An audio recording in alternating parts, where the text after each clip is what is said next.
And what a happy day that was. Do you remember?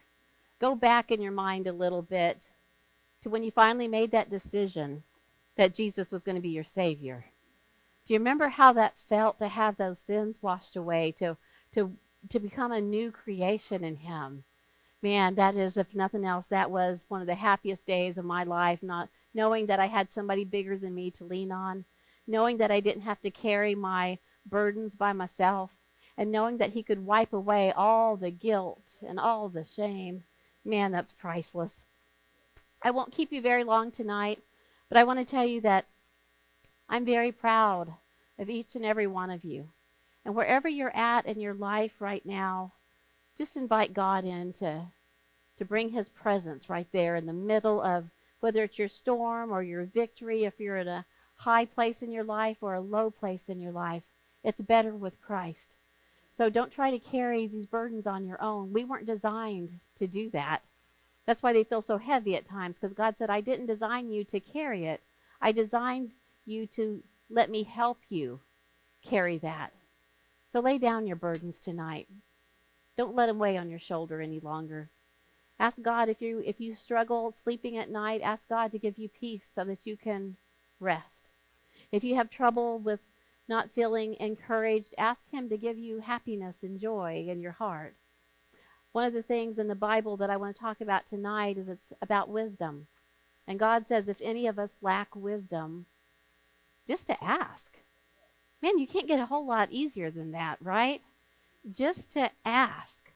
In fact, it would make a great movie, I think, of a night when Solomon went to sleep and he didn't know that maybe that next day his life was going to change forever.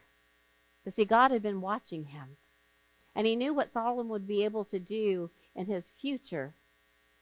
And he somehow, whatever it was that he did, he grew close to God enough that God asked him one of the coolest things, I think, ever. Is, what would you like me to do for you? Now, I'm going to say that he was already wise, because some of us might have just spouted off the first thing that came to mind and then went, oh man, could I have a do-over? That's not exactly what I wanted. A lot of us might go into the material things and, let me be the richest person in the world. But if you don't have wisdom to know what to do with all that, pretty soon you're not the richest person. You might have said, well, let me be the happiest person that's ever walked the face of the earth. But if you don't have wisdom on how to handle relationships, that's not going to work either. So Solomon, I think, was already pretty wise, because that's what he asked for, was wisdom. And then now it says that he became the wisest man on earth. Because he asked for wisdom, though, God blessed him with all of these other things that we might have asked for first. He blessed him with the right group of people. He blessed him with wealth. He blessed him with health. He blessed him with all of these other things that was added to him because he sought wisdom. In fact, we might say, well, man, I wished I knew what he knew, or I wished I could learn those things. Well, good news. You can. Because it's found in the book of Proverbs. In fact, he's the one that wrote Proverbs. And if you haven't been familiar with Proverbs, I would suggest if you want to get ahead of life, that's the book you want to turn to. It's filled with a whole lot of wise sayings. In fact, towards the beginning of the year, in January, that's what we did as a church, is I challenge people to read a chapter a day, and at the end of the month, you will have read the whole book. But I hope that you didn't just stop there. I hope that you didn't go, okay, one and done, made it through that one. I hope that you found some nuggets in there that every once in a while you want to go back and reread. If you're going to get the best out of Proverbs, the best thing to do is when you read your scriptures, don't just read and go on. If you don't grasp what it says, stop right there. And it's okay if it takes you an entire month before you get to that next sentence. Find out what it's talking about and find out if it applies to your life, and then how can I use that in my life? Solomon was wise beyond. See, God can give you friends and He can give you wealth. But if you don't know how to use that with wisdom, it's not going to do you any good. He can give you a family of your dreams, but if you don't know how to be wise and when to open your mouth and when to close your mouth, and when to say something and when not to say something, and how to interact, then you can destroy not only your family, but you can destroy future lives of people in your family. God can give you a long life, but if you don't have wisdom, that's going to be a miserable life, and all those around you are going to be miserable as well. But Proverbs says that with wisdom you have everything. And he says without wisdom we have nothing. So I want to read just a few verses here in Proverbs. And I want to read in the first chapter. I want to read verses 1 through 7. And this lets us know that this is the Proverbs, of which is wise sayings of Solomon the son of David, the king of Israel. He says, to know wisdom and instruction, to perceive the words of understanding, to receive the instruction of wisdom, justice, judgment, and equity, to give prudence to the simple, to the young man knowledge and discretion. A wise man will hear and will increase learning, and a man of understanding will attain wise counsel. To understand a proverb and enigma, the words of the wise and their riddles. The fear of the Lord is the beginning of knowledge, but fools despise wisdom and instruction. So the first thing he says is if you want to be wise, you need to have a connection with the wisest one of all, your Creator. And he says the fear of the Lord is the beginning of wisdom. I'm not talking about shake and shudder kind of fear. What he's talking about there is he's talking about having reverence and awe, knowing that this is the wisest of the wise, that you respect who he is. That's wisdom. The Bible says that a fool in his heart will say there is no God, but a wise man knows differently. See, Proverbs, in those just few sentences, it speaks to different audiences. It speaks to the young. It talks about teaching them wisdom, so as they grow, their life will be all that God intended it to be. In the book of Proverbs, it also will speak to those that are lazy and foolish, because it says a lack of wisdom leads to destruction. But Proverbs, if you apply it and you get that wisdom, it will guard you against the tricks of the enemy. You'll have what they call discernment. You'll know if it's God's voice or the enemy's voice. You'll know the difference, and you'll be able to then walk in the paths that God has for you. Ask for wisdom. If you've never asked for wisdom before, now would be a great time to do it. It says when you apply the wisdom from God in your life, it shields you from falling into Satan's traps. Wise people receive great power from God because they can make a difference. They will then have the power to change lives, the power to lead people, and the power to make wise decisions, and the power to live a good life. Wisdom, in my words, would be the ability to make great decisions which lead to a great life. Proverbs splits people into two categories, the wise and the foolish.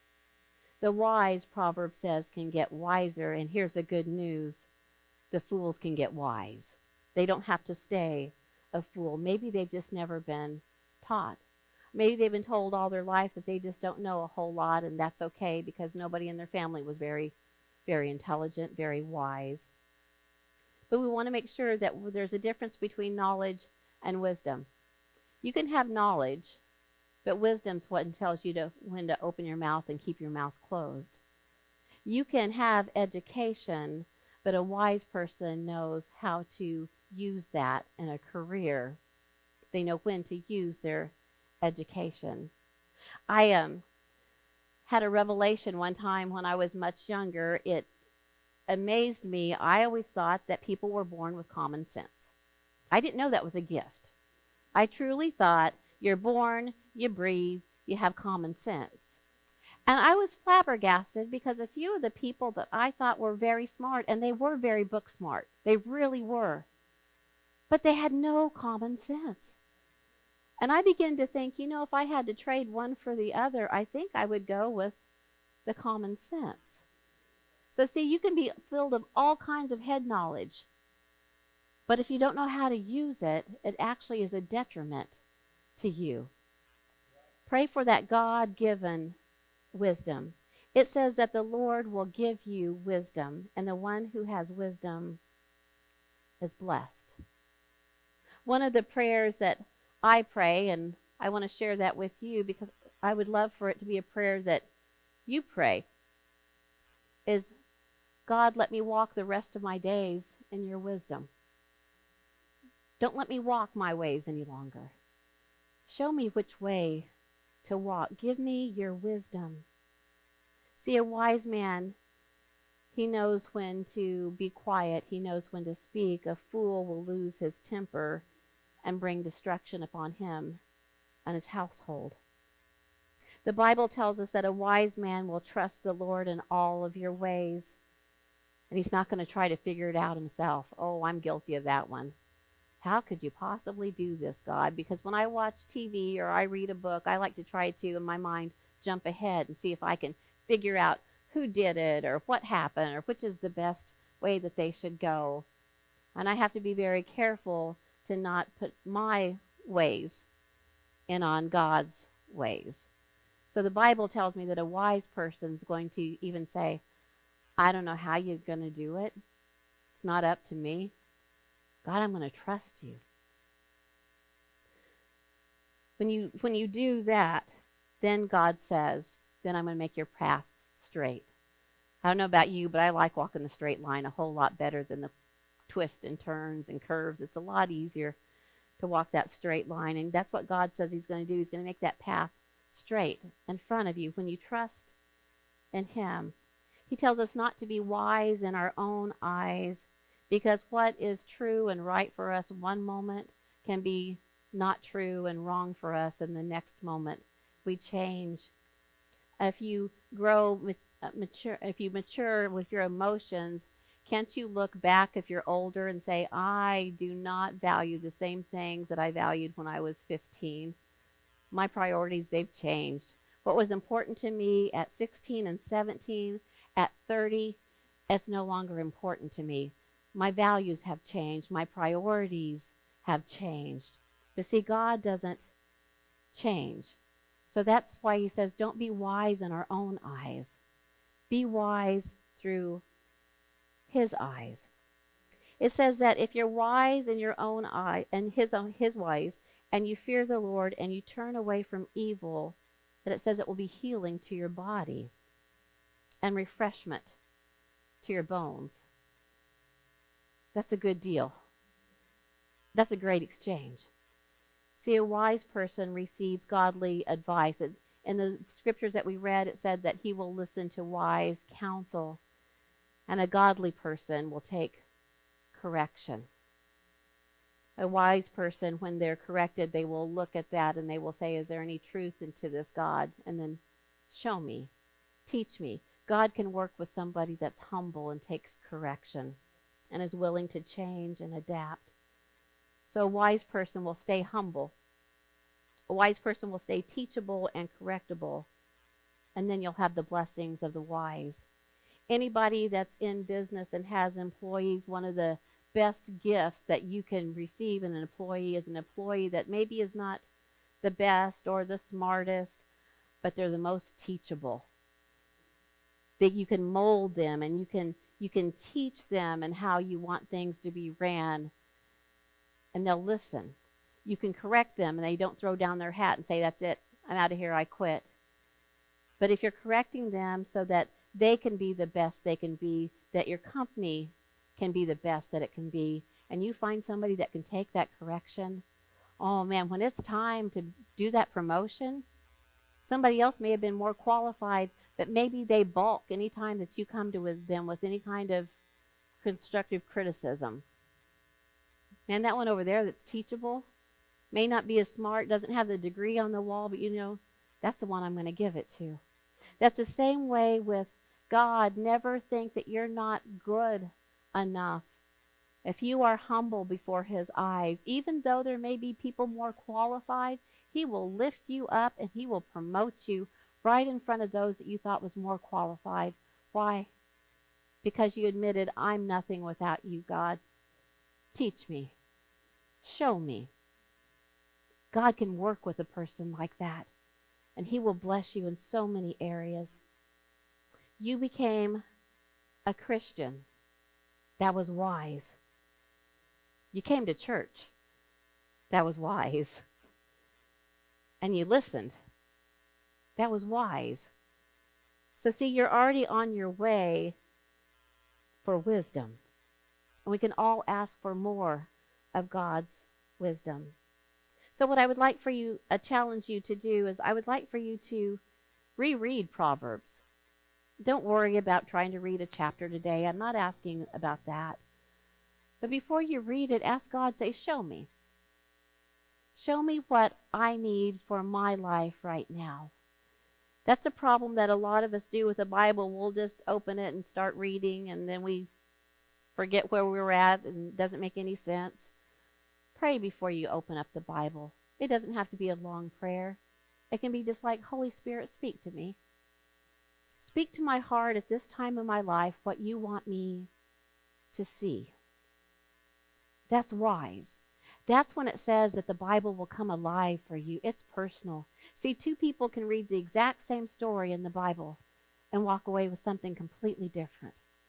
That's why I told you one of my favorite things about coming and watching The Chosen, not at my home, but in a group, is because afterwards I get to hear the different viewpoints.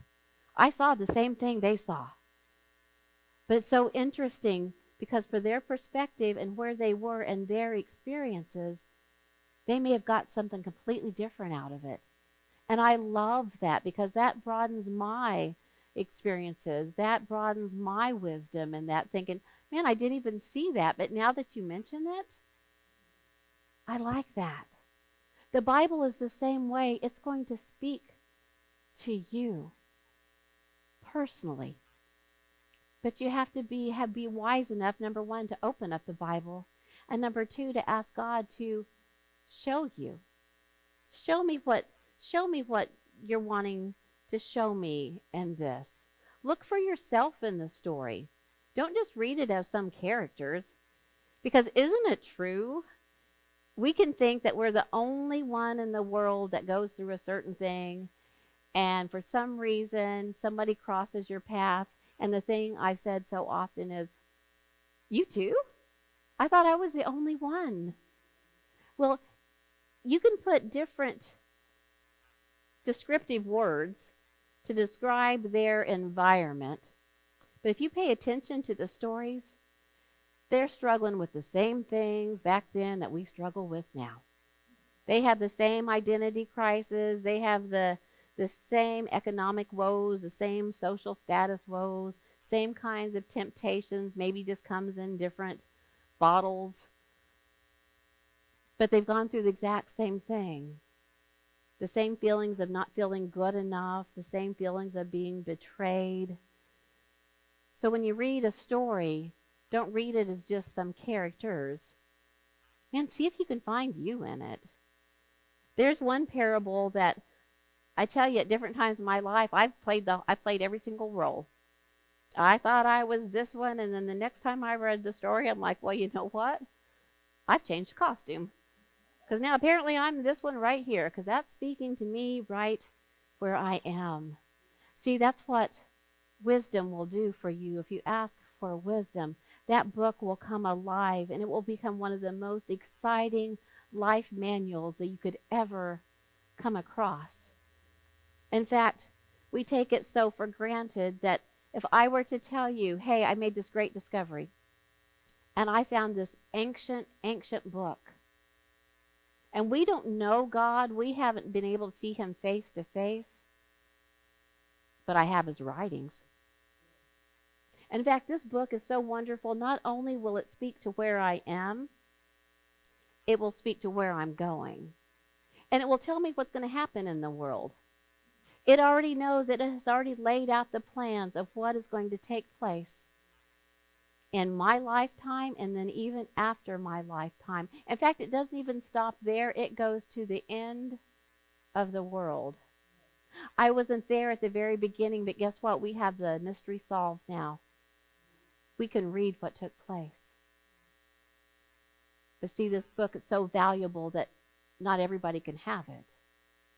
You have to be a special kind of person to be able to have this. Man, people would want it. They would wait in line for it.